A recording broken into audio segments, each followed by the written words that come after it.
찬송가 563자입니다. 예수 사랑하심을 성경에서 배웠네. 우리들은 약하나 예수 권세 많도다. 날 사랑하심 날 사랑하심 날 사랑하심 성경에 쓰였네. 나를 사랑하시고 나의 죄를 다시소 하늘 문을 여시고 들어가게 하시네. 날 사랑하심 날 사랑하심 날 사랑하심 성경에 쓰였네. 내가 연약할수록 더욱 귀히 여기사 높은 보좌 위에서 낮은 나를 보시네.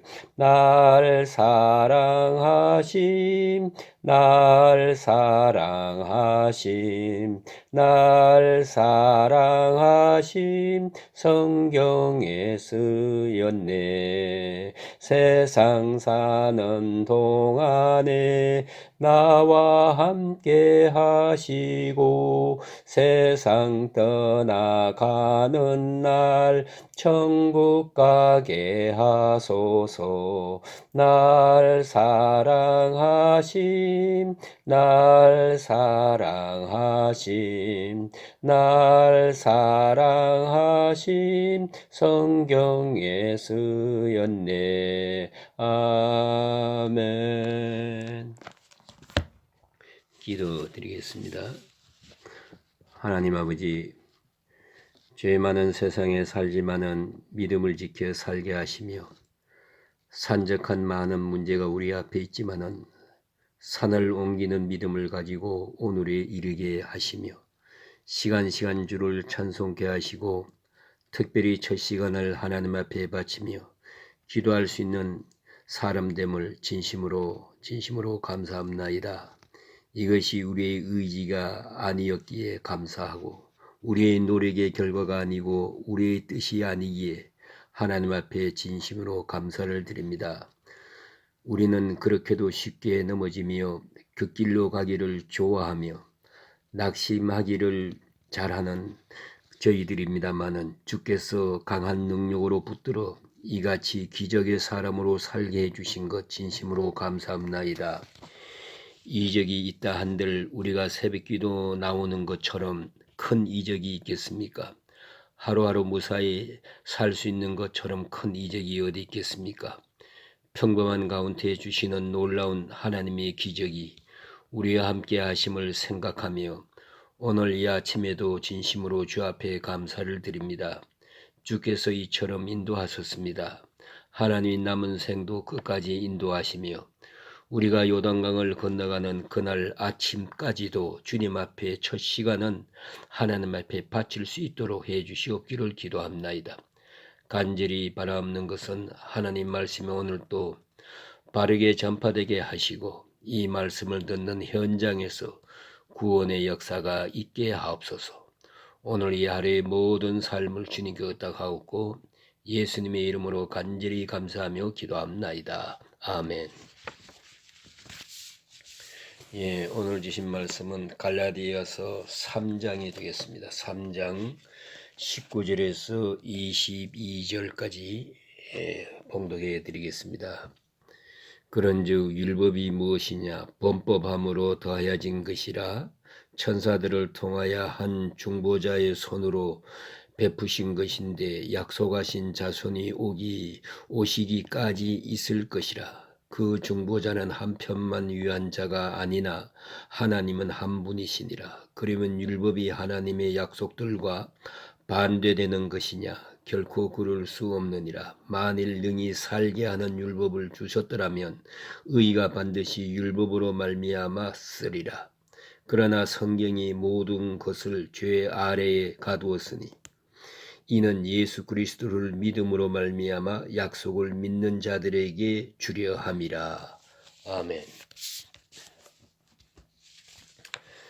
예, 우리는 지난 시간에 그 율법과 은혜, 그런 긴장 관계에 대해서 배웠습니다. 율법과 은혜가 대립되는 것처럼 보일 때가 있습니다. 그러나 사도 바울은 언제든지 그 율법의 우월성을 말하고 또 율법의 본래성이 훨씬 더 중요하다는 것을 설명해 오곤 했습니다. 그런데 오늘 본문에서는 그 율법이 무슨 의미를 가지느냐 하는 것을 우리에게 말해주고 있습니다. 율법 하면은요, 우리는 몇 가지 생각해야 됩니다. 첫째, 십계명을 말하는 것입니다. 이 율법은 마음의 율법, 소위 양심의 율법을 말하는 것이 아닙니다. 여기서 말하는 율법이라는 것은 문서로 기록된 십계명을 말하는 것입니다.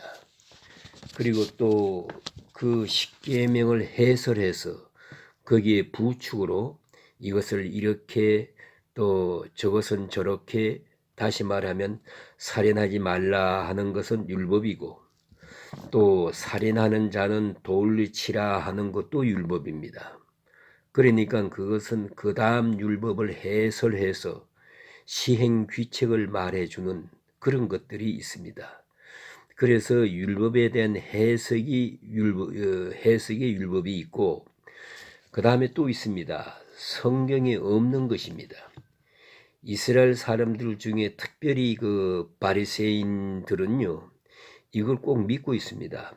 천사가 계속해서 말로 모세에게 전해준 것이다. 이것은 문서로 준 것이 아니고 말로 준 것이라고 해서 미시오나라고 하는 것이 있습니다. 예를 들면 안식일이다 그러면은 안식일을 거룩히 지키라, 그게 율법 아닙니까? 그리고 성경에 또 말했습니다. 안식일을 범하는 자가 있거든 돌로 쳐 죽여라 그랬어요.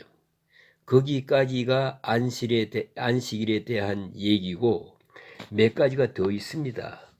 그런 기록된 율법인데 성경에 기록된 것인데 이제 이렇게 생각하지 않고 안식일을 놓고도 몇 발자국만 걸어가나.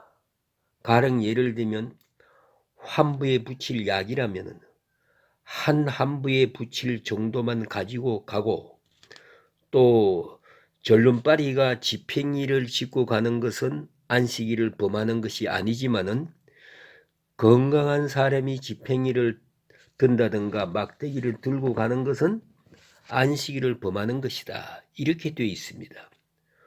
꼭 바늘을 대야 한다면은 몇 번을 떠야 되고, 불을 켰으면 끄지 말 것이고 또 꺼진 불은 켜지 말아야 될 것이다. 그날 종일 깜깜하게 지내야 돼요. 이런 많은 조문을 만들었는데 이게 바로 미슈나랍니다. 미슈나.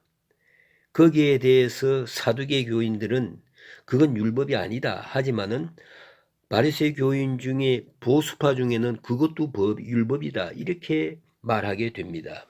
어쨌든 이런 것이 율법이에요. 그러면 이 율법, 이것은 왜 있느냐 하는 것입니다. 그러면 효력이 있느냐? 우리가 은혜주의로 살고 은혜면 그만이다 하고 말할 때 그 율법은 필요 없는 거냐? 그렇지 않아요. 그 말은 뭐냐 하면 좀 더 나가서는요, 은혜를 은혜되게 하기 위해서 율법이 있다 하는 것입니다. 대단히 중요한 말씀입니다. 은혜를 위해서 율법은 섬기는 것이다. 이건 신학적으로 매우 중요한 의미가 있고요.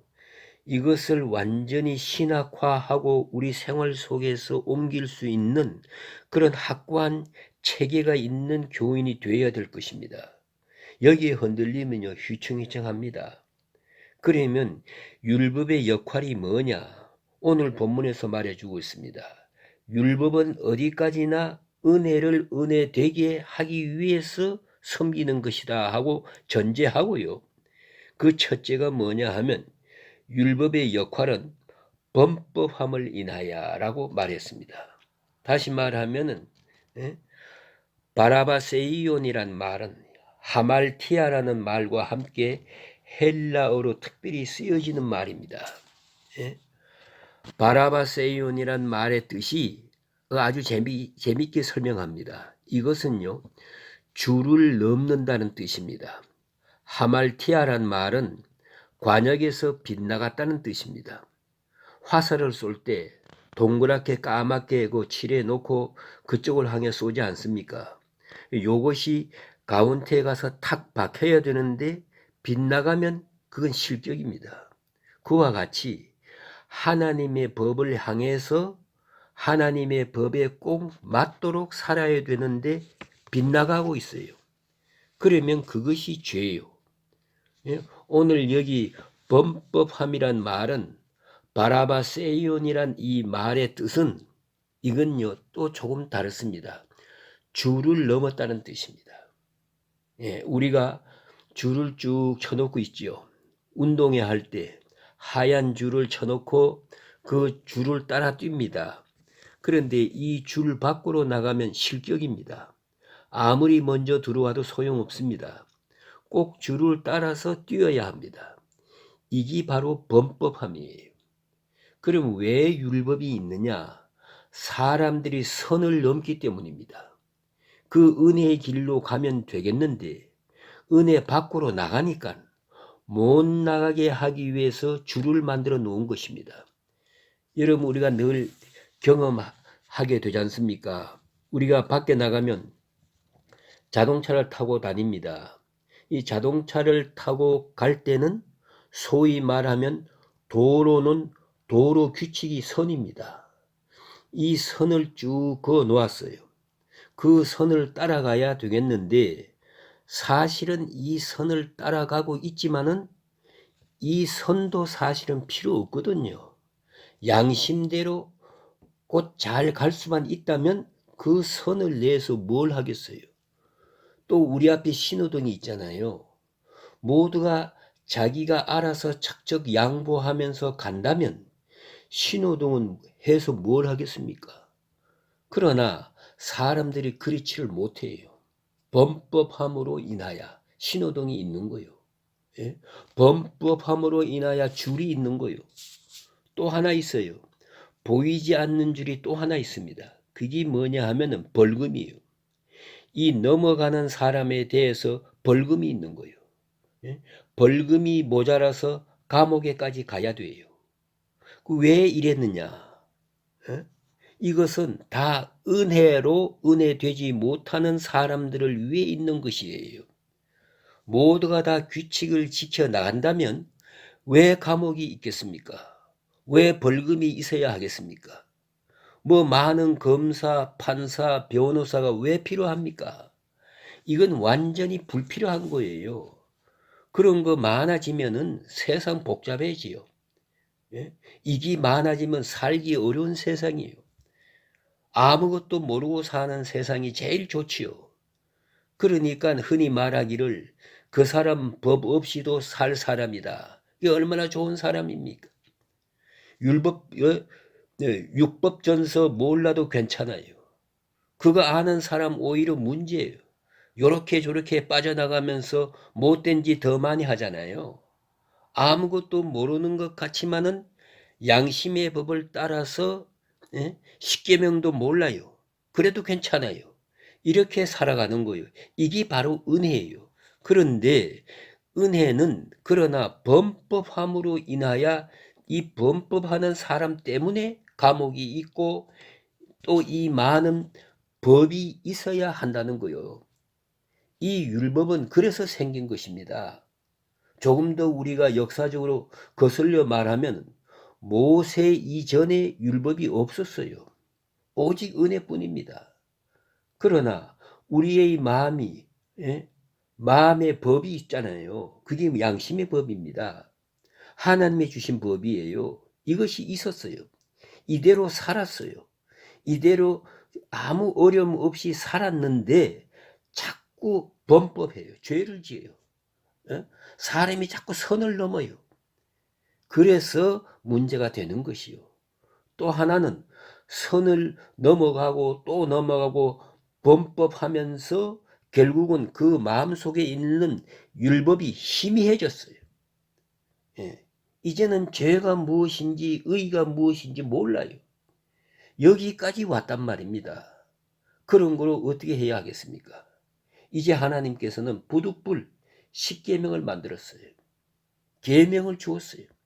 이 계명은 한마디로 말하면 새롭게 창조적으로 만들어진 것이 아닙니다. 본래 마음에 있었던 것인데 마음에 있는 것이 흐려졌기 때문에 이것을 밝히기 위해서 만들어 놓은 것입니다. 마음이 흐려진 것을 밝히기 위해서 또 힘을, 생명력을 잃어버린 율법을 이제 거기다가 힘을 만들어주기 위해서 율법을 만들어준 것입니다. 이것이 율법이에요. 그래서 범법함으로 인하여 하고 말합니다. 예를 들면 율법, 그 애국의 그 목장을 보면요, 수백 마리 그 소떼를 부부가 기릅니다.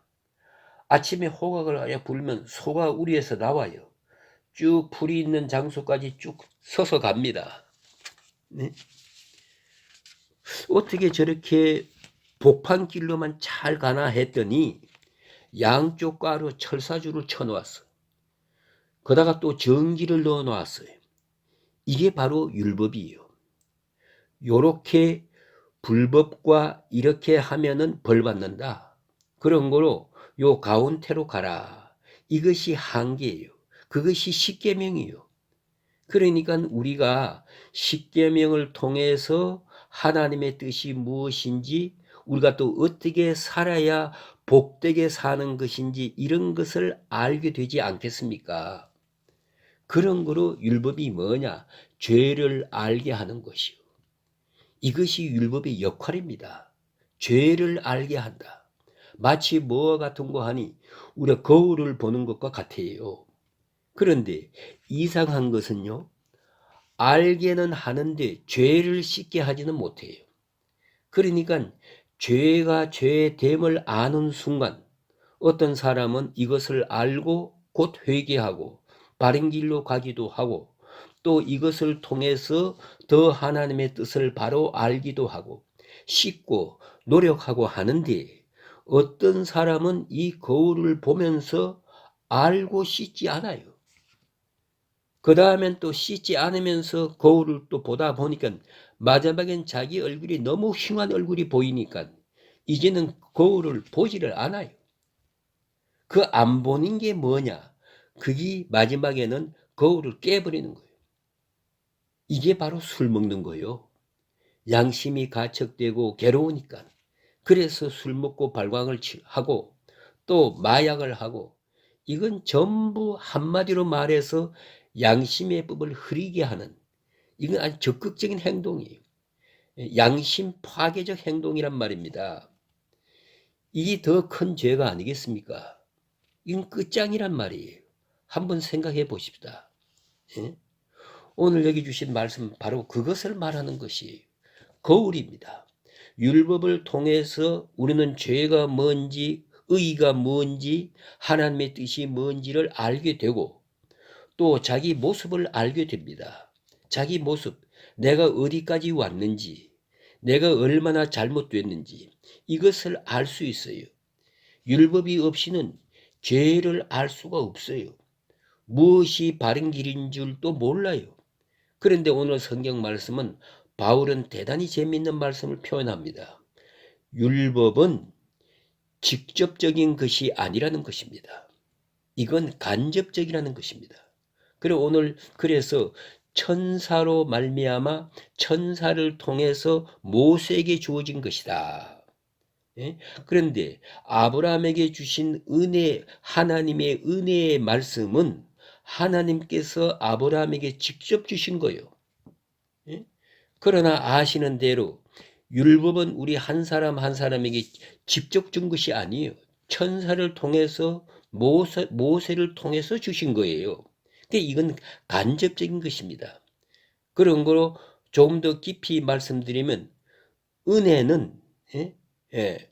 은혜는 이 퍼스트 스카우스라고 첫눈을 뜬다. 예. 율법은 세컨드 스카우스 예. 속한 것이란 것이지요. 이게 본래적인 것은 율법이 아니요 은혜예요. 오직 은혜만이 근본인지 근본적인 것이에요. 그 다음에 이 율법이라는 것은 그 은혜가 확실한 은혜 되기 위해서 주어진 것입니다. 오늘 한번 생각해 보십시다. 우리가 아이들을 키우면서 칭찬합니다. 너 오늘 잘했다. 너 오늘 참 좋은 일 한다. 그 참 공부하느라고 수고했다. 이렇게 칭찬합니다. 이게 은혜입니다. 예? 아이들이 기분 좋아해요. 칭찬하는 사람도 좋고 듣는 사람도 좋아요.